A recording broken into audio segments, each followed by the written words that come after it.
परब्रह्म श्री स्वामीनारायण ने सन 1781 में उत्तर भारत के छपिया गांव में मनुष्य जन्म धारण किया। छपिया और अयोध्या की भूमि को दिव्य बाल चरित्रों से पावन करके वे नीलकंठ वर्णी के रूप में निकल पड़े अपने मौलिक दर्शन से विश्व के असंख्य जीवों का कल्याण करने हेतु एक कल्याण यात्रा पर। अयोध्या से नैमिषारण्य, हरिद्वार, श्रीपुर, केदारनाथ, बद्रीनाथ, बद्रीवन आदि से होते हुए वे तिब्बत में मानसरोवर पधारे।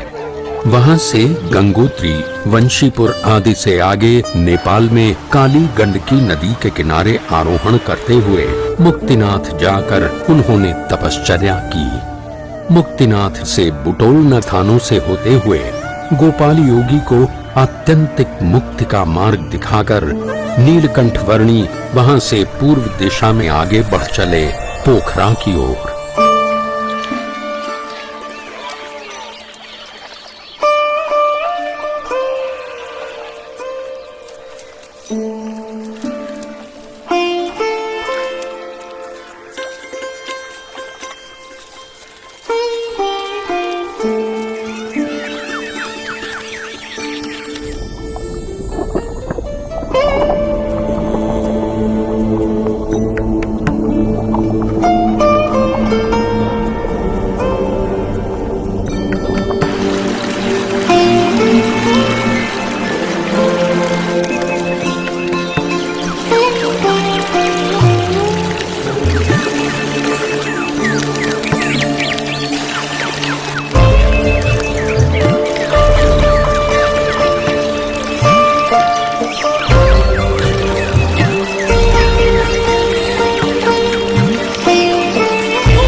नेपाल प्रदेश की वादियों और पहाड़ियों को पार करते हुए नीलकंठ वर्णी आ पहुंचे पोखरा सरोवर पर। नरतनु है नैया केवट हरि नाम, संतन संग प्रभु भजो मिले परम धाम। नरतनु है नैया केवट हरि नाम, संतन संग प्रभु भजो मिले परम धाम। पोखरा की सेती गंगा नदी में स्नान कर उसे पावन करके नीलकंठ वर्णी आगे बढ़ चले। मध्य में सूर्य रहता है और उस सूर्य के चारों ओर अलग अलग ग्रह परिभ्रमण करते रहते हैं। कई नगरों, पहाड़ों और वनों को पार करते हुए नीलकंठ वर्णी आ पहुंचे धार्मिक स्मारकों के लिए प्रख्यात नगर काठमांडू में।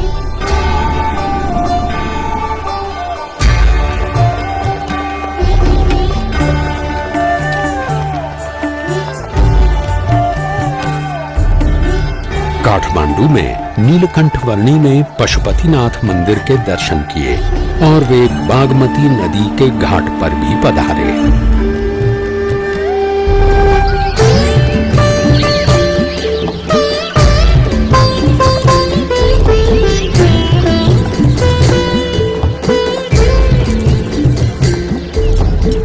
वैभवी नगरी काठमांडू के कई स्थानों पर होते हुए कुछ साधु संतों के समुदाय के साथ नीलकंठ वर्णी वहां के राजा के महल में आ पहुंचे।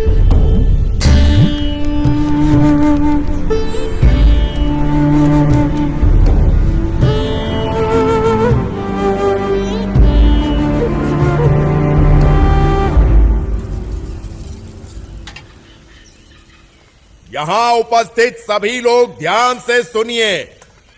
हमारे राजा जी को कुछ असाध्य रोग हुआ है जिससे उनके पेट का दर्द मिट ही नहीं रहा है। यदि किसी को भी इस रोग और उसके निवारण की जानकारी हो तो वो बताएं और हमारे राजा जी का इलाज करें और उचित इनाम भी पाएं।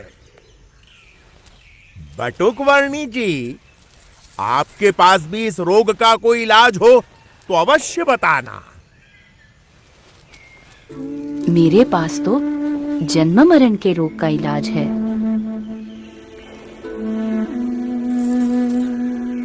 सोच समझकर बोलना बालक। मैं राजा हूं, रण बहादुर साहा। सन्यास में भगवान होते हैं। ये सोचकर मैं साधु संतों और सन्यासियों को मेरे रोग का इलाज करने के लिए बुलाता हूं। और मेरा इलाज करने की बात करके जो इलाज नहीं कर पाता, ऐसे हर एक हकीम, वैद्य, साधु, संत, सन्यासी सबको मैं जीवन भर के लिए बंदी बनाकर सजा देता हूं।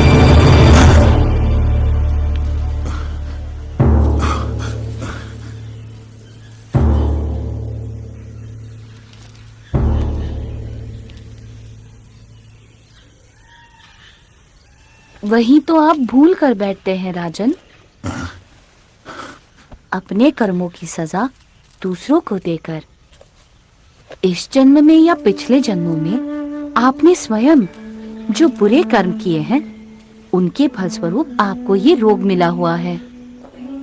ऐसी बातें मेरे मुंह पे कर रहे हो, तुम्हें डर नहीं लगता? सत्य बात को सुचारू रूप से कहने में डर कैसा राजन? अभी भी आप निर्दोष लोगों को दंड देकर अधिक बुरे कर्मों का संचय ही कर रहे हैं, जिनके फल भी आपको भुगतने पड़ेंगे।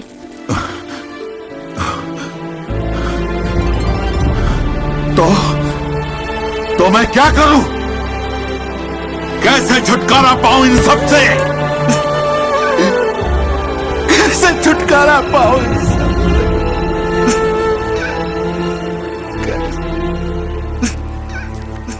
जो भी दुख आए उसे अपना प्रारब्ध और अपने कर्मों का फल समझकर और परमात्मा की इच्छा समझकर अपना लो।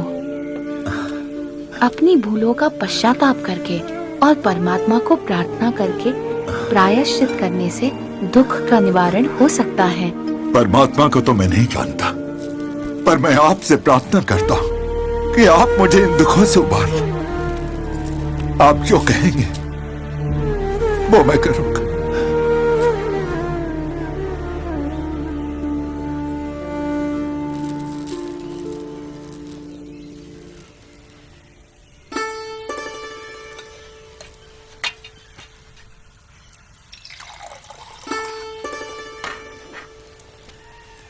ये पी लीजिए।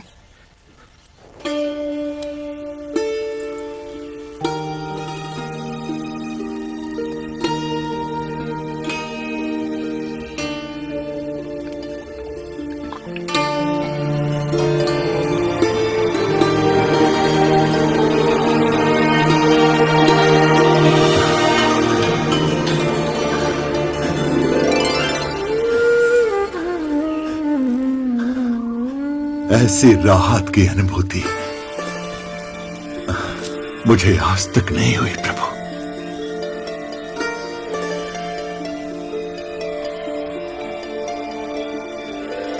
बताइए, मैं आपके लिए क्या कर सकता हूं? मुझे कुछ नहीं चाहिए, बस जिन निर्दोष लोगों को आपने बंदी बनाकर रखा हुआ है, उन सबको छोड़ दीजिए। यह साफ कहें प्रभु।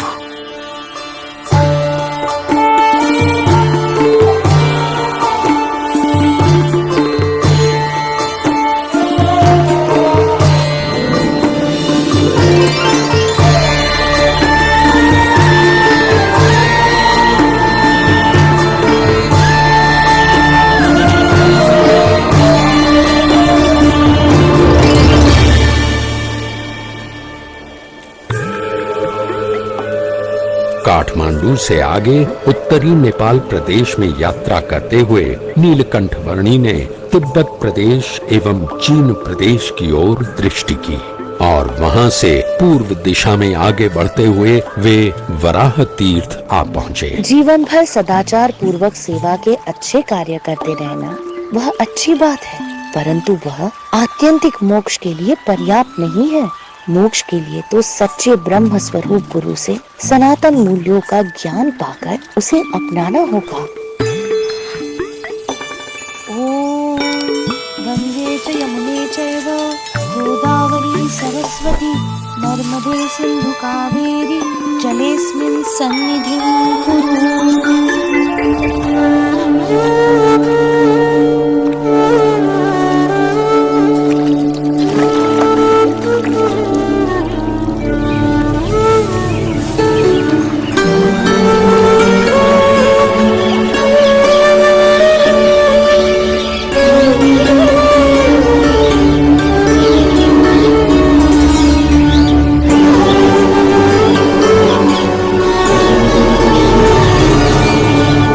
अपनी कल्याण यात्रा से नेपाल प्रदेश को पावन करने के पश्चात नीलकंठ वर्णी उत्तर पूर्वी भारत के असम प्रदेश में सिरपुर, परशुराम कुंड आदि स्थानों में पधारे और वहां से आगे असम प्रदेश में नीलकंठ वर्णी के स्वागत के लिए मानो ब्रह्मपुत्र नदी के नीर तत्पर थे।